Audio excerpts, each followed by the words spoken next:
Olá, eu sou Silvia Spolidoro e esse podcast é o Bora Falar. Você já sabe, aquele papo que você gosta de ter depois de assistir um bom filme ou uma boa série. Toda quinta-feira, 6h30 da tarde, eu trago aqui um convidado ou uma convidada especialíssimo para falar sobre o tema do audiovisual, a obra abordada que a gente está dando a dica. E hoje a gente vai falar de um lado curioso. Eu tenho certeza que você também tem curiosidade de saber o que acontece nos bastidores de Hollywood, de uma grande produção de Hollywood, de um filme maravilhoso, com estrelas, com muito dinheiro rolando. E para isso, eu trouxe a querida Débora Lucas, que é produtora criativa da Camisa Listrada Filmes. Muito prazer, muito obrigada por ter vindo, Débora. Prazer, Silvia, obrigado pelo convite, muito legal, bora falar. Bora falar, é isso aí. E a gente está começando esse Bora Falar, que é um podcast onde a gente discute cultura, criatividade e o que rola por trás das câmeras, né? E das telas também. E o papo de hoje, a gente vai aprofundar mais, porque a Débora faz parte do audiovisual. Então a gente vai ter a chance de falar sobre a série e o estúdio, mas a gente também vai falar sobre o que é um estúdio e as externas também, porque não é só de um estúdio que vive uma produção, né, Débora? Não é só de estúdio. Tem muita coisa. Tem uma pré, tem um negócio de uma pós depois. Tem uns roteiristas aí. Tem uns roteiristas, né? Eu tava aqui conversando com ela, gente, eu vou contar pra você. Tava aqui, Débora, então, eu tenho projeto assim, tenho projeto assado. Enquanto eu tava aqui, ó, mexendo aqui, aí eu falei, ai, Silvia, que chata você. Aí eu olhei pra ela e falei, Débora, você entende, né? Roteirista, quando encontra produtor, como é que a gente não vai falar de projeto com ela? Pelo amor de Deus, né? O que a gente mais quer é que a nossa loucura, no bom sentido, aconteça. E são vocês que fazem isso acontecer, né? É todo mundo junto, é todo mundo junto. Claro. Mas vocês são um pontapé inicial, né? Porque se a produção não entende que aquele produto é um produto que tem venda, que tem, né, possibilidade de acontecer, ele nunca sai do papel. É verdade. E aí a gente fica tudo triste, cheio de projetos. A gaveta lá em casa lotada. Tem mais de uma, toda lotada. Eu falei pra Débora, se você quiser aí você me liga. Silvia, você tem isso? Tenho, pode ter certeza que eu tenho. Mas é isso. E a gente hoje vai falar dessa série que está disponível na Apple TV, que se chama The Studio ou O Estúdio. É uma obra de 2025, é comédia e conta, como eu disse, os bastidores de Hollywood. Então você vai ficar agora com o trailer da série e a gente volta para falar com a Débora, tá? Fica aí, sai daí não. Bora falar. So, how do you feel in all this? You know, I got into this because, I love movies. But now I have this fear that my job is to ruin them. The job is a meat grinder. Sing, sing, sing, sing. Everybody start to sing. At Continental, we don't make artsy films. We make movies. Movies! Being the head of Continental is the only job I've ever wanted. Stop! No! It's just so much harder than I thought it was going to be. You're talentless, spineless. What is wrong with you? No one likes you. Get the fuck out of here. I'm here to save your career. Help me help you win. You'll make a great studio head.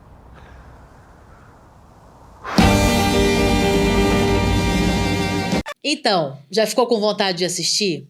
Eu também. A sinopse é: num cenário em que o cinema luta para se manter relevante, Matt, que é o chefão do estúdio, e sua equipe de executivos apaixonados enfrentam suas próprias inseguranças enquanto precisam lidar com artistas narcisistas e empresários implacáveis em uma busca incansável para criar grandes filmes. Então é sobre isso, a gente vai falar muito sobre os bastidores. Débora, e eu te recebo aqui e te pergunto, por que você escolheu essa série? Olha, Silvia, assim, a gente é claro, né? Eu acho que todo mundo gosta de falar um pouco, né? Gosta de se sentir importante. Todo mundo quer se sentir importante na vida. Então, eu acho que os médicos, isso tá lá na série também, os médicos são importantes para a sociedade.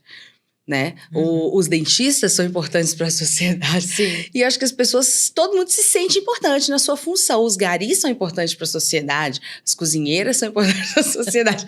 E a gente também se sente importante fazendo filme, né? Fazendo série, fazendo audiovisual.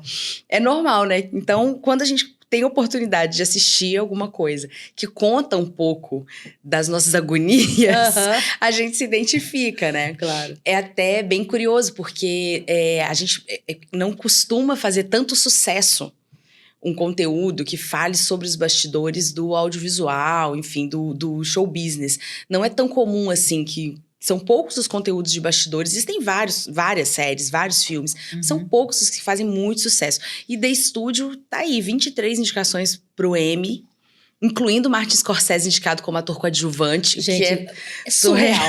Surreal. Só isso é surreal. Surreal. Já vale a série. Já vale a série. Então, acho que tem ali uma... Eles conseguem trazer algumas agonias da atualidade desse universo, no mundo todo. E, claro, tem muita diferença entre o que é o universo de Hollywood e o que é o universo do cinema brasileiro. Coitados de nós, infelizmente, nós estamos muito longe da estrutura, do dinheiro. A gente não tem isso, infelizmente. Um dia a gente chega. Mas eu acho que essa curiosidade de entender e de identificar essas agonias, algumas agonias. Claro que ali a série é uma série de comédia. Tem muito de surrealismo ali. Tudo é muito aumentado, tem uma lente de aumento. Mas a gente tem coisas que realmente acontecem. 10 vezes menos, 100 vezes menos. Sim. Mas tem, né? Algumas coisas acontecem, são muito parecidas. E isso é muito divertido. Então, acho que mexe muito com o universo que eu vivo. E é muito legal, né? Porque a gente começa a série com ele assumindo esse novo papel de chefão do estúdio, né? E aí você vê que ao mesmo tempo que ele é um personagem que tem um poder, ele é um deslumbrado pelo próprio mundo do audiovisual e pelo backstage, apaixonado, né? Apaixonado. Pelo cinema, pelo... Exatamente. E a luta dele é exatamente o reconhecimento, que foi o que você falou, né? A gente já nasce querendo o reconhecimento dos nossos pais, né? Que a gente dedica, todo mundo, independente da profissão, todo mundo dedica. A gente dedica muitas horas do nosso dia pro trabalho. Então, todo mundo abre mão. Todo mundo, não importa qual seja a profissão. Sim. Todo mundo abre mão de estar com a família 1 hora a mais, 2 horas a mais, 8 horas a mais. Todo mundo trabalha. Bom, trabalhar... que legal trabalhar com audiovisual. Mas na verdade todo mundo trabalha porque precisa.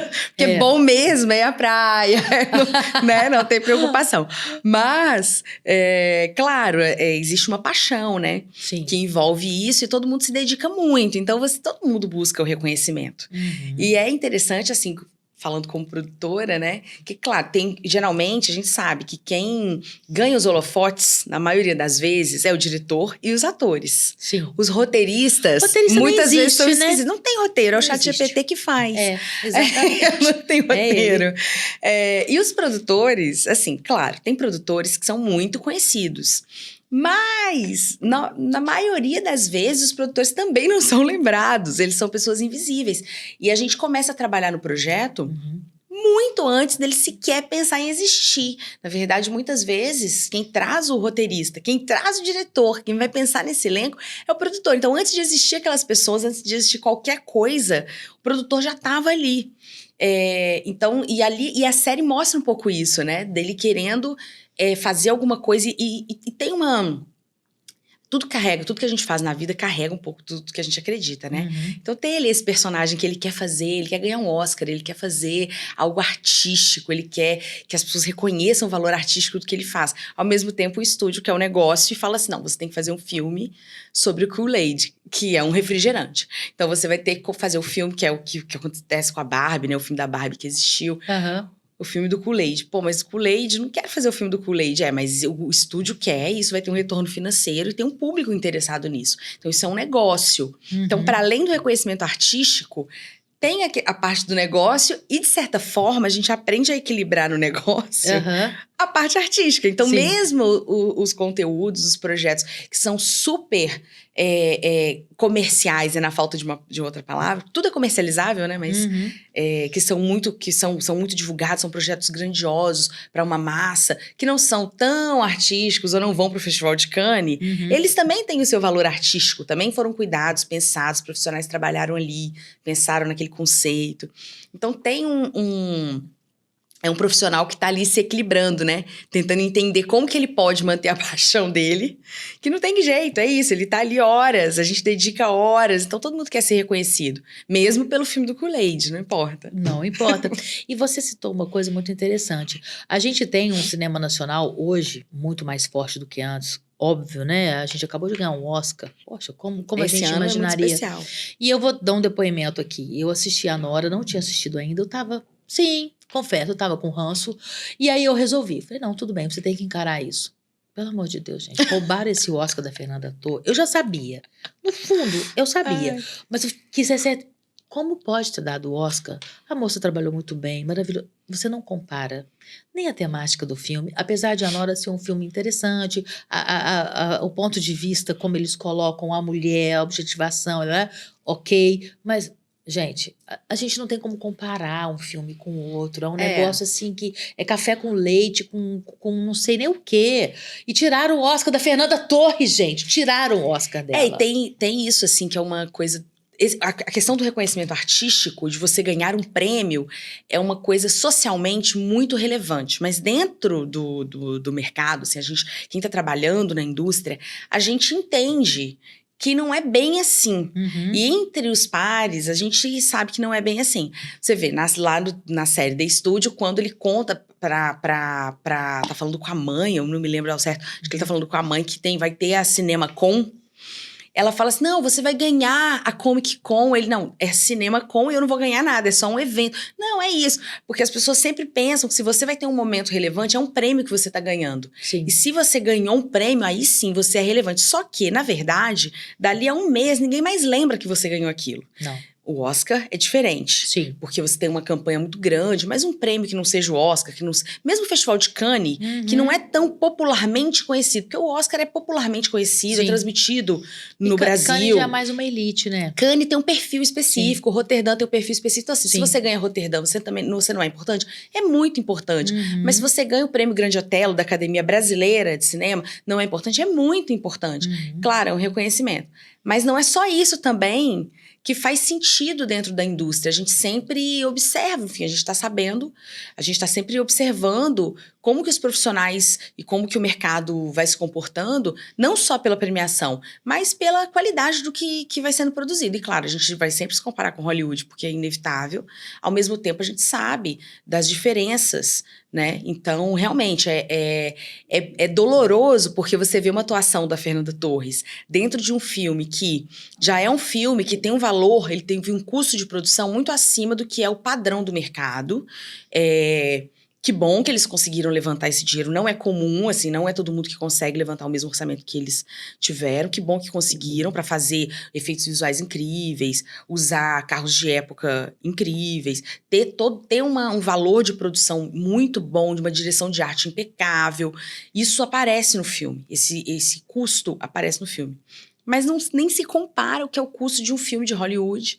E você vê a atuação da Fernanda e você vê a atuação nos outros filmes, você fala, poxa, que sacanagem. Mas, claro, o prêmio também atende ali ao seu círculo, né? E os votantes daquela academia. Mas, enfim, o Ainda Estou Aqui acabou de ser premiadíssimo pela Academia Brasileira de Cinema. Sim, eu e não assisti. só Fernanda e Walter, né? Que a Fernanda, no caso, concorreu, né? Indicada ao Oscar, mas ganhou o Globo de Ouro. E o Walter, enfim, os produtores, né, como o melhor filme estrangeiro. Sim. Mas aqui na Academia Brasileira, os técnicos também foram reconhecidos, que são as pessoas que estão ali nos bastidores. Então, eles ganharam vários prêmios técnicos, maquiagem, figurino, Direção de fotografia, arte, direção de arte. Tudo. E teve até essa conversa existiu, assim, poxa, mas que sacanagem. Os outros filmes acabaram prejudicados. Não, eles só estavam concorrendo no mesmo ano que o Ainda Estou Aqui. Olha que era incrível, de você estar ali no palco sendo citado. O Walter fez questão de subir no palco, porque é uma pessoa muito elegante, elegante. Sim. E ele falou que ele assistiu a todos os filmes que estavam concorrendo, elogiou as pessoas nominalmente, os diretores, falou Sim. com cada um. Fez questão de ressaltar a importância dos outros filmes, porque, é claro, como que você vai tirar o prêmio do filme que ganhou o Oscar? Não tem Inevitável. Mas, ao mesmo tempo, é isso. Acho que isso é uma coisa que a gente vê ali no The Studio, que é essa ânsia por ganhar um prêmio. Aí tem a premiação do Globo de Ouro, que ele quer ser citado no palco, porque é a única oportunidade que ele tem de ser citado. E a mãe esperando já com amigas em casa pra ver o nome dele ser falado. E ele apronta uma confusão. Tudo é uma confusão, Com né? a sua- É muito maravilhoso. Isso, e é engraçado. Eu tenho uma história pessoal, assim, desse universo, porque é isso. As pessoas às vezes, não entendem muito como que funciona esse trabalho de o que é você estar lidando com o criativo de um filme. O que é essa prévia? Eu especificamente hoje, eu sou gerente de desenvolvimento da Camisa Listrada. Então, eu faço toda essa parte do desenvolvimento, que é acompanhar desde buscar ideias, ler livro e ficar pensando coisas e conversando com as pessoas e procurando os roteiristas, os diretores. Sim. Para pensar qual é o próximo projeto, até acompanhar todo o desenvolvimento dessa história, até que ela vá, de fato, entrar pro set. Quando entra pro set, eu entrego para a produtora executiva, que vai tocar o set. Eu continuo acompanhando, mas eu só volto no projeto no lançamento, efetivamente. Então, eu tô muito ligada ao desenvolvimento. Agora, como que minha mãe vai explicar isso para as amigas da hidroginástica? Difícil. Como que meu pai vai explicar pro grupo de oração? E aí muito tem umas bom. coisas que são bem engraçadas. Meu pai, toda vez que aparece, um dos filmes que a gente produziu, que é Os Farofeiros, a gente já fez o 1, já fez o 2, vamos rodar o 3. Toda vez que a Cacau Protásio aparece na televisão, às vezes eu ligo pro meu pai e ele tá assistindo o Vai Que Cola, e a Cacau Protásio tá na televisão e fala: não, eu tô assistindo aquele programa da sua amiga. Mas qual amiga? Aquela atriz ótima, Cacau Protásio. Eu falo, Cacau Protásio. É claro, a Cacau Protásio. Mas eles não sabem qual é a minha relação com a Cacau Com Protásio. ela, né? Mas é sua amiga. É minha amiga, ele só sabe isso. Ela conhece a Cacau Protásio. Ele não sabe. Mas o que ela faz? Ela conhece o Leandro Hassum. É isso que ele sabe. É isso que ficou pra ele. Sim, que eu tenho esse relacionamento. Agora, como é que a vida toca, não importa. O importa é que ela vai lá e fala com essas pessoas. Então, tem um não entendimento mesmo. Então, é muito engraçado quando ele fala... Você tem que falar meu nome porque a minha mãe tá esperando. Sim. Existe uma expectativa E uma mãe torno. judia, né? Vamos combinar. Ainda tem esse detalhe. Ainda Tem esse detalhe. plus na história, Pequeno né? ponto. E aí tem uma coisa engraçada nesse mesmo episódio, que é quando o amigo, o Adam Scott, fazendo a si mesmo, isso é incrível também na série, isso é um ponto muito legal. Verdade. Que são as participações especiais, e como Hollywood ri de si mesmo. Que aqui no Brasil isso é muito difícil de fazer, é muito difícil você trazer atores interpretando a si mesmo e rindo de si mesmo e fazendo piada e aceitando isso. Nesse mesmo episódio tem o Ted Sarandos, Sim. chefão da Netflix. E é ele mesmo. É lá. ele mesmo, falando do poder dele, assim, Sim. reconhecendo que ele é um cara poderoso, assim, marcando esse território. Isso é uma coisa muito difícil de fazer. Verdade. Porque o brasileiro se leva muito a sério, por incrível que pareça, se leva muito a sério. Então é difícil. E em Hollywood eles conseguem fazer muito. Então, quando o Adam Scott sobe e fala: eu vou agradecer o cara que eu dormi no sofá dele quando eu cheguei em Los Angeles, e fala o nome do Saul Saperstein, que é um produtor do estúdio, que tá abaixo do Matt, né, do chefão. E ele fala: cara, ele é menos do que eu, ele foi citado, tem nada a ver com o projeto do Adam Scott, por que ele tá sendo citado? E todo mundo pega a pilha e começa a citar, e o cara viraliza. Cara, o cara ficou muito famoso agora, porque foi citado no Globo de Ouro e eu o não outro fui. lá querendo mexer no teleprompter sem ninguém ver pra botar o nome dele. E ele é o chefão do estúdio, né? E as pessoas... E realmente é isso, assim, não é nem porque existe uma mágoa, mas é uma realidade. As pessoas, muitas vezes, os produtores são esquecidos. E no caso dele, ele não é nem produtor, né? Ele é o executivo do estúdio. Ele é o executivo do estúdio. Ele é o executivo do estúdio. Ele é o que paga a conta toda. Ele é o cara que definiu Define ali que tudo, o projeto, que vai fazer, vai defender pro dono do estúdio, enfim. Sim. Ele não é nem o produtor. Então é pior pra ele, né? Porque ele é ainda mais poderoso, teoricamente, né? Mas tem também essa visão de que, assim, lá, o entretenimento, o cinema, né? Hollywood é entretenimento, né? E eles tratam isso como entretenimento e um negócio. O entretenimento é um negócio para eles. Eu acho que essa é a grande diferença do nosso cinema, do nosso mercado para o mercado americano. Porque quando você procura empresas, né, para patrocinarem, eu sou documentarista. Então, assim, a gente conseguiu levantar, por praticamente um milagre, o primeiro filme sobre beach tênis, que é um esporte que super cresce no Brasil. Tá muito popular, né? Muito popular, tem um apelo danado, né? Aí, quando a gente fez o projeto, eu jogo beach tênis, eu chamei a Ellen, que é minha parceira de trabalho, falei, Ellen, vamos fazer um filme de beach tênis? Ela, jamais. Falei, por quê? Não, isso não vai dar certo. Não, agora a gente vai fazer. Aí, cara, você manda o projeto, você procura as empresas e na sua cabeça você fala, cara, como que uma... Vou dar um exemplo hipotético. Uma empresa de água que vende garrafa água mineral não vai querer um projeto desse, onde a pessoa bebe água o tempo inteiro porque está jogando. Aonde uma empresa que venda, sei lá, uma raquete não vai querer estar na coisa. Se eu te contar quantos nãos, a gente procurou mais de 400 empresas e a gente teve, acho que, 12 patrocinadores, não master. Master 2 e o resto menores. Para um mercado. E tem... Sabe? As pessoas não enxergam isso como uma forma de perpetuar a sua marca, uma forma de apoiar um esporte que consome a sua marca, consolidar a sua marca e ainda por cima trazer entretenimento. Cinema, tudo bem que documentário é difícil pro cinema, mas ok, mas uma aí Netflix da vida. Mas é tudo isso, é uma cadeia, Sport TV né? da vida. A gente tem uma cadeia, a cadeia do audiovisual, na verdade, acontece o seguinte, o cinema, e aí claro que isso atinge as séries de TV também, mas especificamente o cinema foi tratado pelos Estados Unidos como uma forma de espalhar a cultura deles pelo mundo. Então, vai ter gente que vai chamar de doutrinação, mas é uma forma de perpetuar a sua cultura e de demonstrar poder e você fazer todo mundo conhecer sobre o seu país.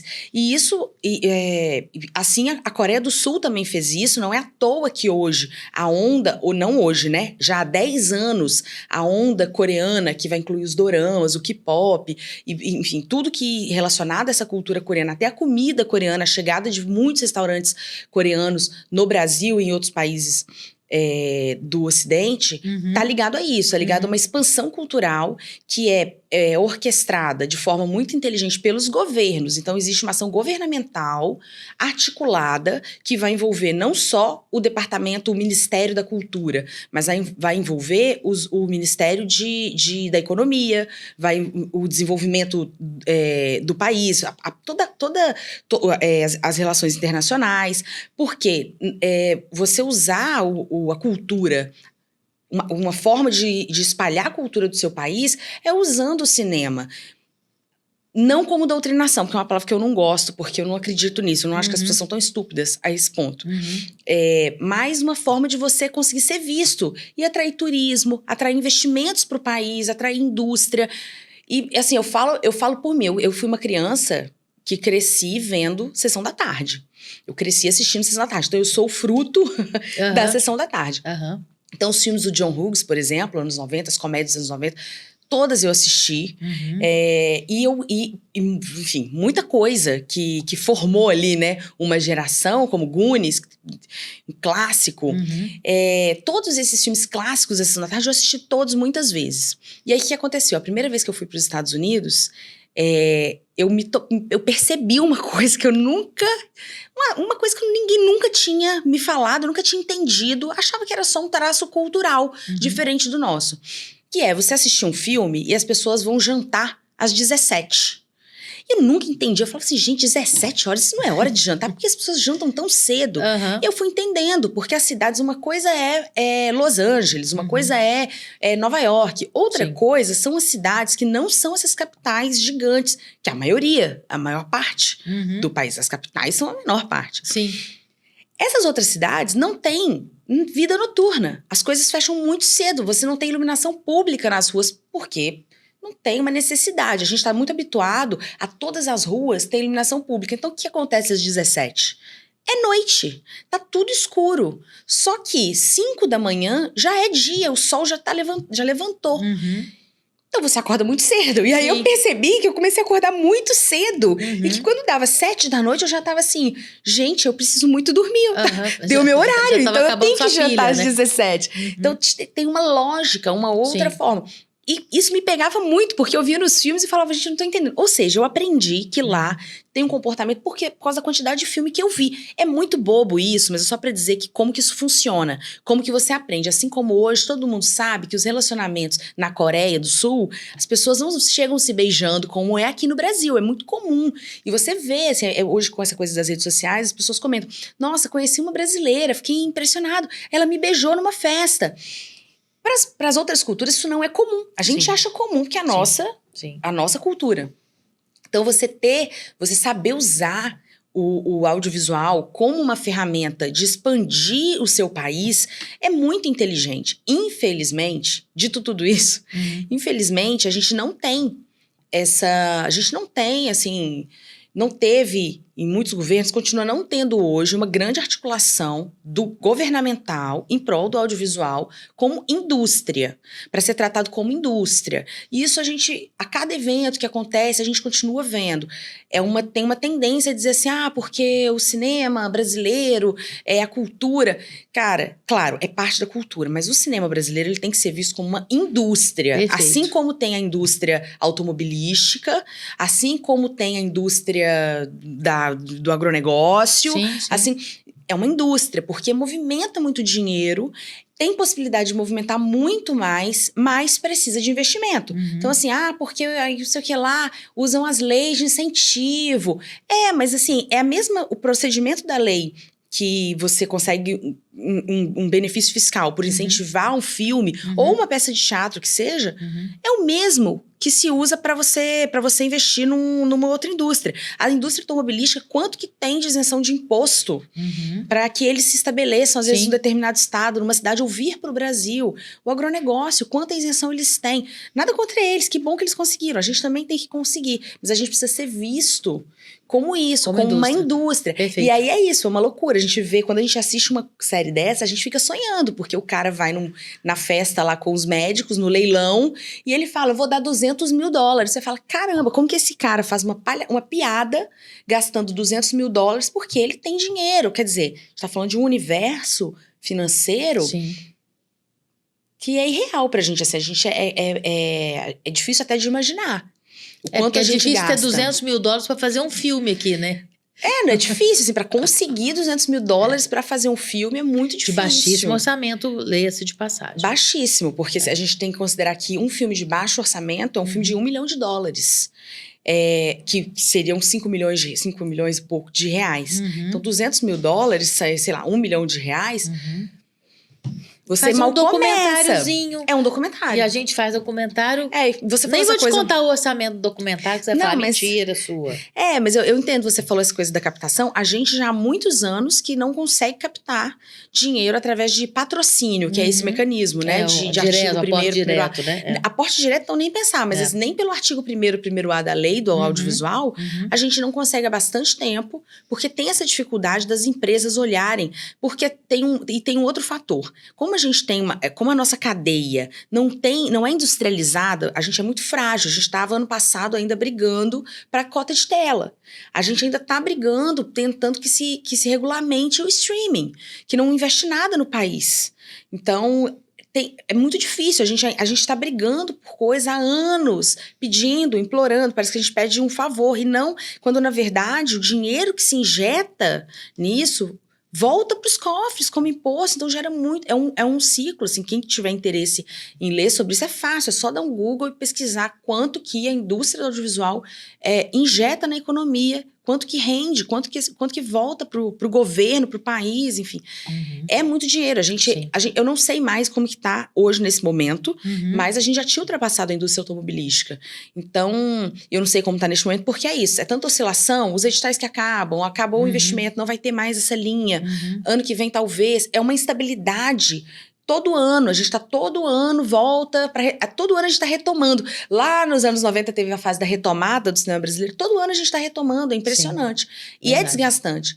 Então, quando eu entendo totalmente o que você tá falando, a gente já passou por por situação assim, num documentário, inclusive, o último documentário um longa documental que a gente fez ele se chama Legado Italiano, sobre a imigração italiana no Brasil. A gente rodou lá no sul, no Rio Grande do Sul, na Serra Gaúcha, onde tem as vinícolas, e rodou uma parte na Itália com uma equipe micro, porque não tinha como financiar isso de ser algo grande. Então, na verdade, o filme todo é uma equipe micro. É o filme da Marcinha Monteiro, aqui do Rio.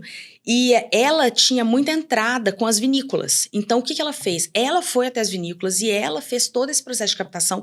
Tudo que a gente conseguiu captar de patrocínio, foi ela que conseguiu, porque ela tinha já um conhecimento dessas pessoas, porque ela já tinha feito algumas coisas relacionadas ao vinho, já tinha visitado esses lugares, já tinha construído esses relacionamentos. Mas assim, parece que foram milhões. Não, foram micro dinheirinhos. Eu conheço. Isso aí eu conheço bem, esse negócio de micro dinheiro fazer filme. E o filme, assim, tinha um potencial de distribuição.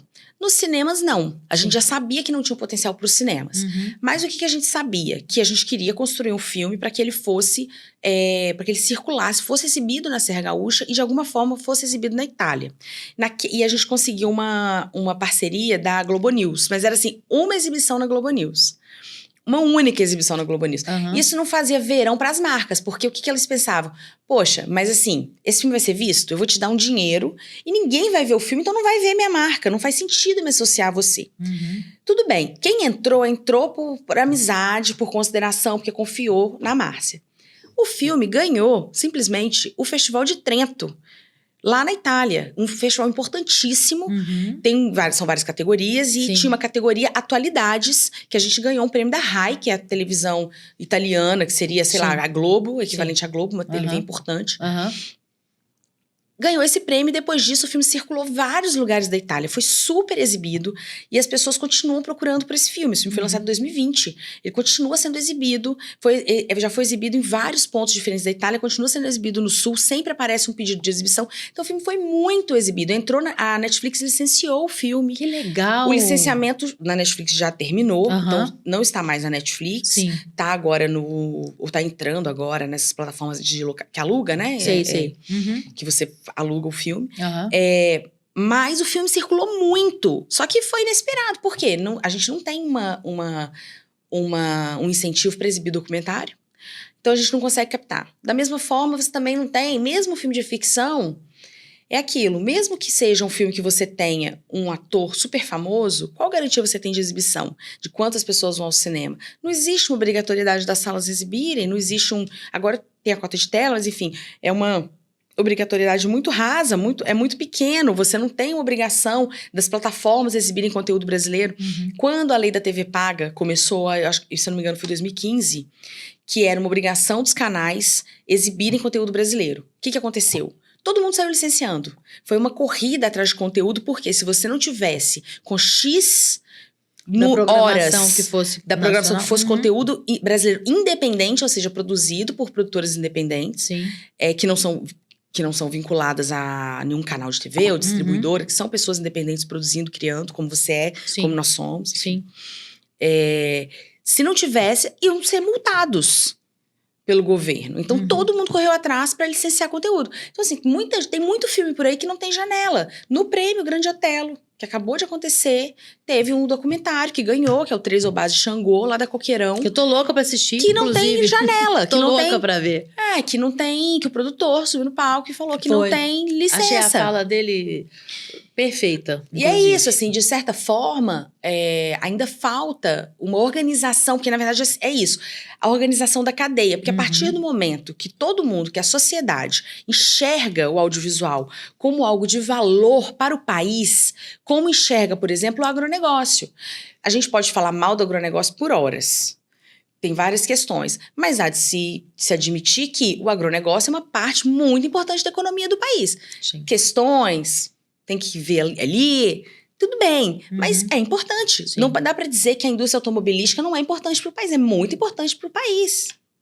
Então, a partir do momento que você enxerga que o cinema, que o audiovisual não é só uma galera fazendo palhaçadinha para câmera, que é uma indústria que movimenta muito dinheiro, tem uma cadeia gigante envolvida. Isso aqui é audiovisual. Sim. Então, assim, você gera, porque você gera uma série de empregos, você gera imposto, você faz, e todo mundo passa a querer falar assim, nossa, que legal. Realmente, é difícil você pensar que nos Estados Unidos alguém vai chegar pra Coca-Cola e falar assim, cara, eu tô fazendo aqui um filme com uma série aqui, aí tem a Charlize Theron, tem o Martin Scorsese, eles vão atores ali, uma galerinha ali, vai participar um pessoal. Galerinha boba. Vai vir um pessoal.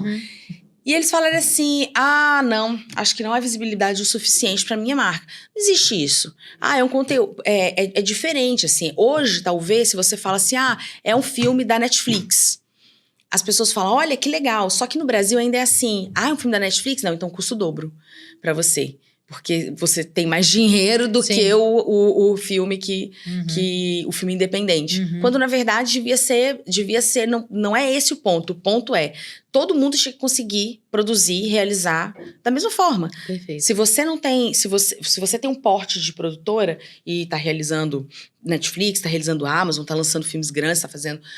Você tem fontes de captação. Mas quem está começando tem que estar ali dentro da indústria, de alguma forma, sendo visto, valorizado e incentivado. Seja nos editais, seja as linhas de fomento, de fundo, né? Fundo setorial do audiovisual. De alguma forma que você consiga. Os editais de curta-metragem, que não existem mais. E todo diretor, aliás, pelo menos é uma maneira de você dirigir, você começa pelo curta, né? Porque é uma forma de você fazer um filme, colocar o seu roteiro em prática e realizar em escala menor, digamos assim, né? Possibilitando a produção, né? Do que você já começar com longa-metragem, que custa 100 vezes mais, né? Exatamente, é difícil. Então, se você tem uma cadeia organizada e todo mundo passa a enxergar o audiovisual como algo potente, como algo que circula, e você sabe que você tem onde exibir, que você possa dizer assim, não, olha, eu tô produzindo esse documentário, mas eu tenho onde exibir, porque existe esse caminho aqui. É esse caminho que eu vou fazer.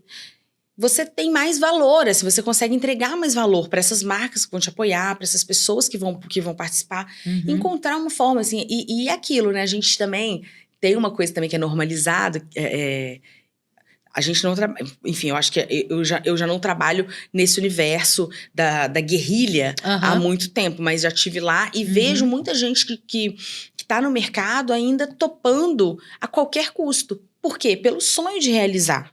A pessoa quer realizar, então ela quer topar qualquer coisa. Eu faço, não, mas eu não te cobro. Não, me chama que eu faço pra você pela metade do valor. Assim você nunca vai industrializar. Exatamente. Assim você nunca vai industrializar. As pessoas têm que ser remuneradas, têm que ser remuneradas de forma justa. Lógico. Tem que ser de forma justa. Senão, não faz sentido. Se só um ganha lá na frente, não é indústria. Isso não é profissionalismo, exatamente. Não é indústria. Você não cria a indústria. Você não profissionaliza. Fica tudo seguindo, mambembe e de qualquer jeito. Enfim, mas isso precisa de um olhar que não é... Tudo bem, claro, os sindicatos estão aí, as entidades do setor estão aí, estão brigando. Mas enquanto a gente não tiver uma ação governamental que amarre todas as pontas e apoie como indústria, isso não vai acontecer. Recentemente, o audiovisual, enfim, isso está na pauta já há um tempo, entrou, né, pro Ministério... Ai, como é o nome, gente? Ministério de... Ai, esses nomes enormes de Ministério. De Desenvolvimento Econômico, sei lá o quê. Faz parte agora de uma pasta como indústria do audiovisual. Então, a esperança é que de agora para frente... Tem um outro olhar, né? Existe um outro olhar. Ele saiu da cultura? Então, a intenção é essa, que saia da cultura e que exista a indústria do audiovisual. Entendi. Quer dizer que o Ministério da Cultura não tem que fazer edital de fomento? Não, tem que fazer, porque quem está começando não vai conseguir aprovar um projeto, não vai conseguir trabalhar. Tem como eu abrir uma produtora hoje e amanhã eu aprovar um projeto de 15 milhões de reais na Ancine. Não faz sentido, eu não tenho nenhum lastro da minha capacidade técnica de realização. E é isso, da mesma forma que eu também não posso abrir um CNPJ que diz... fábrica de automóveis e querer que amanhã o governo me dê um incentivo fiscal para eu abrir uma indústria automobilística aqui do bairro do lado. Isso não existe, isso não vai acontecer em nenhum lugar. Então, existem dois lados, né? Uma coisa é você ser um pequeno empreendedor que está começando, outra coisa é você já estar trabalhando no modelo industrial. Tem que ter os dois braços. Não dá para tratar tudo como pequeno, como cultura, como teatro, como circo, que são artes que merecem também o seu apoio, o seu fomento, etc., mas que tem um custo muito menor do que é fazer um filme, né? A gente brinca muito que a diferença que quando a gente assiste essas séries que é umas coisas que a gente vê, né, dos bastidores, é isso, é o fluxo de dinheiro. Que tem algumas coisas que a gente queria muito poder fazer, mas a gente não pode. Que é destruir um rolo de película. Você não vai fazer isso. Gente. Ou você vê sonho, né? O episódio, né, do rolo perdido, que perde. Só de você ver que existe ali um episódio que brinca com eles estarem filmando em película, isso já é inacreditável. Porque aqui você já não consegue fazer isso. Sim, é caríssimo. É caríssimo. Não você viu que o Ainda Estou o Aqui Ainda Estou fez Aqui isso, mas o orçamento deles a gente nem comenta. É outro orçamento, totalmente. E sem incentivo fiscal. Mas, enfim, a gente tá falando de uma outra estrutura, de um diretor específico. Talvez seja o único que consiga fazer isso hoje. Não sei se outro faria. Enfim, tem uma dedicação da vida ali também, do Walter, por isso, assim, para conseguir realizar esse sonho. E foi muito bem sucedido, né? E é muito legal de ver. Mas não é uma realidade da indústria. Verdade. Entende? Não é uma realidade da indústria. Sim. E ali, quando você vê isso e tem essa briga, você fala... É comum, assim, é uma coisa Claro, o estúdio está bancando e tem essa piada falando, pô, mas é tão caro fazer assim, por que tá fazendo assim? Até eles já brincam com isso, porque é fora do padrão. Ao mesmo tempo, você vê que existe recurso, né? Da mesma forma como às vezes a gente quer fazer um filme de ação, muita gente fala, poxa, o cinema brasileiro não faz filme de ação. Gente, é tão caro fazer um filme de ação. A gente quer, às vezes, num filminho ali, explodir um fusquinha. Cara, vai ver quanto custa explodir, né? Explodir um fusquinha velho. Tem que cortar, não dá. Você tem que botar no máximo uma fagulha, explode um banheiro químico. Aí, de repente, já fica mais possível. Mas é difícil. Fazer uma fogueira na praia vira uma coisa... evento, vira um né? evento. Porque é isso, assim, os dinheiros são muito contados. É difícil. Débora, eu ficaria com você até amanhã aqui conversando, porque é tão interessante. E essa série... coloca a gente, né, dá a luz exatamente a esse bastidor, tão diferente do nosso bastidor, com dinheiro, com um pensamento estruturado, com uma indústria, como você disse, como um negócio, né? Tomara que agora, com essa decisão aí, né, de mudança, que a gente consiga caminhar com o nosso cinema como indústria e que a gente consiga dar... já gera muito emprego, já dá muito dinheiro, e que a gente consiga multiplicar isso. E eu achei interessante esse fato dessa divisão, porque ainda sendo dessa galerinha do pequeno, né, não sou iniciante no sentido de muitos anos trabalho na área, mas ainda sendo pequena no sentido de conseguir verbas para fazer... Começando a produzir os seus, né? Exato. Eu sou cria da produção independente de TV, lá de Minas, de Uberlândia. Comecei na TV produzindo, criando, indo atrás de patrocinador e tal. Vim para o Rio, trabalhei muitos anos, né, na Globo, lá com aquela estrutura, mas não era criação, que é o que eu amo. Depois migrei para o cinema como uma paixão, mas também como uma forma possível de trazer a criação à realização. O documentário... até agora é a minha área, amo de paixão, acho essencial, fico feliz como o documentário vem crescendo no Brasil. Isso é lindo de ver. E tem que ter esses diferentes braços, né? Assim como, por exemplo, os filmes, um filme, por exemplo, como Ainda Estou Aqui, ou O Última Azula, do Gabriel Mascaro, que agora vai estrear daqui a pouco, que ganharam prêmios importantes lá fora, que tem um caminho artístico, isso também é parte da indústria, tem um perfil. Os documentários é um outro perfil. E os filmes que eu diria assim, que são os filmes de entretenimento, que são as comédias, os dramas familiares, os telefilmes, são outro braço, que é o entretenimento, é a diversão, é o heartwarming, né, como se diz, os filmes de conforto, são outros braços, é diferente desse lado de inovação artística, que o Kleber Mendonça faz muito bem, traz muitos prêmios pra gente, são diretores, o Karim Ainuz, diretores que estão aí, o Marcelo Caetano agora com o Baby, né, mais recente. Mas é diferente também do braço do documentário. Então, tem que ter diferentes olhares para os diferentes projetos, mas considerando que tudo é parte dessa cadeia. Perfeito. Porque se isso se torna visto como parte da cadeia, todo mundo vai ser mais valorizado e isso traz pra gente esse reconhecimento que ali na série eles estão buscando outro tipo de reconhecimento, a gente às vezes tá buscando da sociedade, né? Exatamente. Porque todo mundo vê filme, todo mundo vê série, mas às vezes as pessoas não pensam assim, qual é esse processo para conseguir colocar isso ali? Isso não nasce do nada. Não adianta, é claro que a inteligência artificial tá aí, mas não adianta achar que só a inteligência artificial já resolve. Bota ali, vai sair um filme pronto. Não é bem assim. O coração, os sentimentos humanos, o que a gente traz de identificação do público, isso faz diferença no conteúdo. Então, é isso. Os conteúdos que se destacam, eles acabam trazendo isso. A identificação daquele público a qual ele se destina. Então, claro, são inúmeros diferentes públicos e nichos, etc. Mas é tudo parte da mesma indústria, né? Perfeito, perfeito. Pra gente encerrar, eu tinha 87 perguntas aqui, mas desnecessárias todas elas, e o gostoso do podcast é exatamente isso, é esse papo ser fluido, né, a gente tá falando, e você falou tanta coisa importante, aí eu fico me vendo aqui também, sabe, como uma parte, né, integrante dessa loucura, dessa cachaça, a gente brinca, né? A gente brinca que porque cachaça. é isso, a gente é muito esforço, né, Silvia? Porque aí você vai em um projeto, Débora, aí você muito se esforça. Aí você lança, você fala, nossa, agora eu subi de patamar. Não, próximo começa tudo de novo, do zero. Então, assim, é isso, a gente não tem esse modelo, infelizmente. E é até engraçado que eu me lembrei aqui agora que tem um momento da série que estão os dois executivos disputando para ver qual projeto que vai passar. Que é diferente da estrutura das produtoras independentes, porque as produtoras, na verdade, as estruturas são muito pequenas, né? Então, ali, eles estão dentro de um grande estúdio que você tem que vender pro executivo, que depois vai vender para um outro executivo. Tem uma estrutura diferente do que é no Brasil. Mas é isso, assim, a gente começa a disputa, a briga, o sofrimento começa quando você tem que tentar convencer todo mundo de que aquilo é legal. Então, sempre que eu participo de rodadas de negócio, dos eventos de mercado, estou conversando com roteiristas ou com qualquer criativo, né, que está tentando me apresentar um projeto, querendo uma parceria, eu sempre falo, olha, eu adorei. Mas assim, eu sou só a primeira. Eu sou só a primeira parte. Se eu gostei, vai para um outro ponto que eu preciso entender se isso tem lugar no mercado, se tem público para assistir. Lógico. Se você já conseguir me dar esse público e me comprovar que isso existe, vai facilitar minha vida. Mas se não, eu vou atrás. E depois, a gente ainda tem que ir para o mercado, para ver se o mercado quer.